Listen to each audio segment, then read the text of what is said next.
Salut, c'est Marion et bienvenue sur la chaîne. Aujourd'hui on se retrouve pour une nouvelle vidéo. Ce sera une vidéo focus sur un seul livre en particulier. Ce livre, il s'agit de Crescent City de Sarah J. Maas que j'ai lu en février avec Katia du compte Instagram Une histoire à la fois. Je vais juste le poser ici parce qu'il fait 800 pages et qu'il est vraiment lourd. On va commencer par un petit résumé. Dans cette histoire, on va suivre Bryce qui est une jeune fille qui vit en colocation avec sa meilleure amie. Elle aime profiter de la vie, elle aime sortir, faire la fête, danser, jusqu'au jour où tout va basculer. Un jour, elle va sortir sans sa meilleure amie parce qu'elle va en date. Et quand elle va revenir, elle va se rendre compte que celle-ci et tout le clan de celle-ci, car c'est une loup-garou, ont été assassinés. Elle va alors se plonger dans le travail avec acharnement. Elle va être vraiment dans une spirale négative. Elle n'arrive pas à faire le deuil de sa meilleure amie. 2 ans plus tard, il y a un autre meurtre et c'est le même mode opératoire. On va donc lui demander d'enquêter sur ce meurtre afin de retrouver le coupable. Elle va faire équipe avec Hunt, qui est un ange déchu. Ça ne lui plaît pas du tout de faire équipe avec Bryce. Il sait comment elle est en ce moment. Pour lui, elle ne fait que la fête. Elle est ivre tout le temps. Il ne voit pas en quoi cette personne peut l'aider dans son enquête. Il faut savoir qu'avant la lecture de ce roman, je n'avais pas relu le résumé. Donc ça a été un gros choc pour moi, l'assassinat de sa meilleure amie. Je m'y attendais absolument pas. Ça arrive très rapidement dans les 60 premières pages. Je m'étais déjà vraiment attachée à elle. C'est un personnage genre exceptionnel. Ça allait être pour moi le personnage secondaire par excellence que j'allais juste adorer. Et quand elle a été assassinée, je me suis dit « Oh mon Dieu, qu'est-ce qui se passe ?» Je pense que j'ai été choquée toute la soirée en me disant mais c'est une blague, elle est morte, non mais elle est pas vraiment morte, c'est pas possible, qu'est-ce qui se passe? Et là je me suis dit attends, je vais relire le résumé. Oui, au bout de 60 pages je me dis qu'il faut que je relise le résumé, et là c'était noté dans le résumé et je me suis dit ah ouais, donc en fait il y a zéro suspense sur le plot de l'histoire, c'est juste que moi je ne voulais pas relire le résumé avant de commencer le livre. Et j'ai été particulièrement choquée. Globalement, ce livre, je l'ai vraiment aimé. J'ai eu un bon ressenti. Ça n'a pas été un coup de cœur parce qu'il a quelques défauts. Mais on va commencer d'abord par vous parler des points positifs. Le gros point positif pour moi, c'est Bryce. Je l'adore. Enfin, elle a tout de l'héroïne de Sarah J. Maas. Elle ressemble plus à Aileen de Throne of Glass que Feyre d'Acotar. Tant mieux parce que Feyre, j'étais pas une grosse fan de son personnage en tant que tel. Elle est un peu dans le cliché des personnages féminin de l'autrice, c'est-à-dire qu'elle est là mi-faée, mi-humaine, qu'elle n'a jamais eu de pouvoir particulier dû à sa condition de faée. Elle a été élevée par sa mère, elle est très girl power, elle a du répondant, elle est marrante. Ce que j'ai aimé, c'est qu'on est vraiment face à un traumatisme, là, le deuil. On se rend compte vraiment de comment Bryce évolue avec ça. Elle plonge vraiment dans tout ce qui est drogue, alcool, pour ne pas y penser, et le fait d'enquêter avec Hunt sur l'affaire va faire qu'elle va émerger, qu'elle va sortir la tête de l'eau, qu'elle va enfin prendre conscience qu'il y a de la vie autour, qu'il y a des gens autour, qu'il n'y a pas que son travail et l'alcool. J'ai aussi beaucoup aimé les personnages secondaires. Je peux dire que là il y a des personnages secondaires qui sont juste exceptionnels. Franchement, je pense que c'est mes personnages secondaires préférés.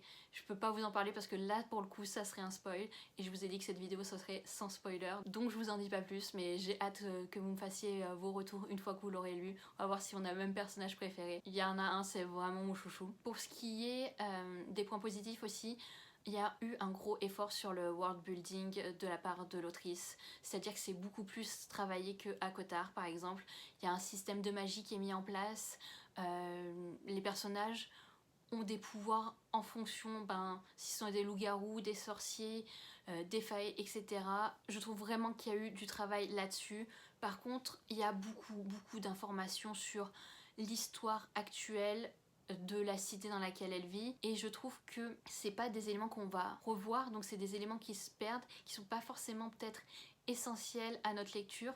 C'est sûr qu'on veut en savoir plus sur l'univers, mais c'est comme si on nous faisait un condensé de cette histoire en 200 pages au milieu du roman, ce que j'ai trouvé un petit peu mou, et c'est pour ça que ça n'a pas été un coup de cœur.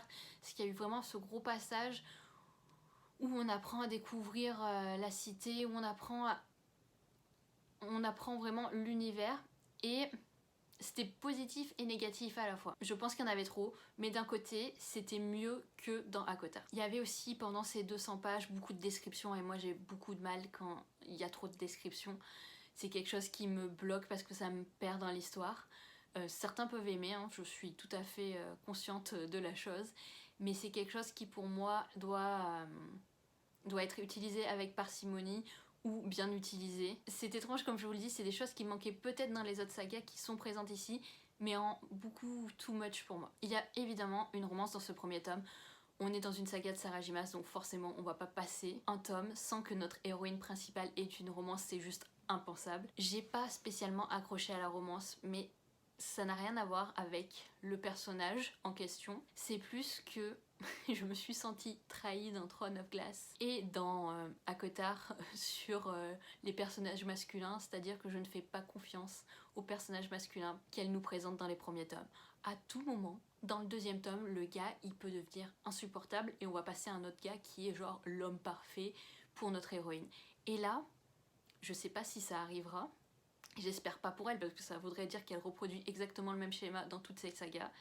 Mais j'attends de voir comment le personnage masculin va se comporter dans le deuxième tome avant de me dire est-ce que tu vas t'attacher à lui ou pas. À tout moment il peut devenir absolument exécrable.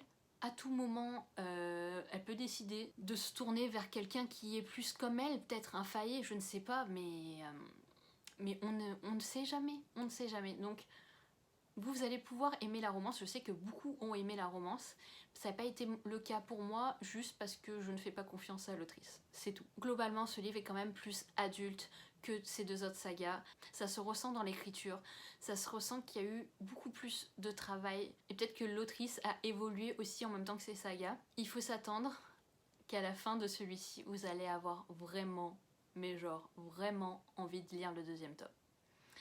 Et je ne sais pas si vous savez, mais il n'est toujours pas sorti en anglais.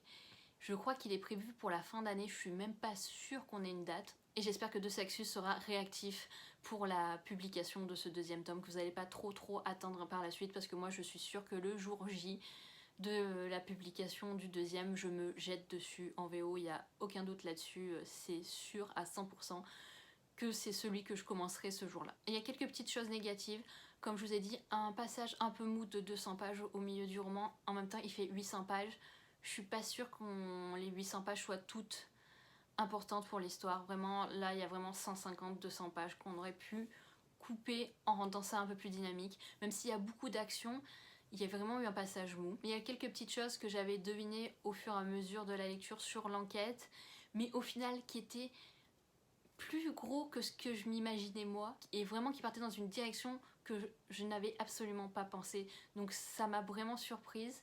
Donc finalement c'est plutôt positif pour la suite, mais il y a certains passages ou certaines actions qui restent quand même prévisibles. En tout cas, si vous avez aimé ACOTAR, si vous avez aimé Throne of Glass, si vous aimez les héroïnes badass, il faut vous lancer dans ce roman. Le seul petit bémol qui n'a rien à voir avec le roman, c'est que l'héroïne s'appelle Bryce. Et je sais pas pourquoi, mais moi, Bryce, dans ma tête, est associé à 13 Reasons Why, qui m'a absolument traumatisée. Le Bryce qui m'a traumatisée. Voilà globalement ce que j'ai ressenti sur ce roman. J'ai vraiment adoré. Ça n'a pas été un coup de cœur, mais c'était une très bonne lecture. Qui plus est, la couverture est juste magnifique et De Saxus a gardé la même couverture. Et il y aura une version aussi hardback, donc que demande le peuple. Si maintenant on a aussi droit en français à du hardback, c'est juste super parce que moi je suis trop fan du hardback. J'espère que cette vidéo vous aura plu, n'hésitez pas à me dire si vous allez vous procurer ce roman et si vous avez vraiment envie de le lire, et surtout une fois que vous l'aurez lu, n'hésitez pas à m'écrire pour me dire votre ressenti sur celui-ci. Et nous on se retrouve prochainement pour un update lecture. Bye!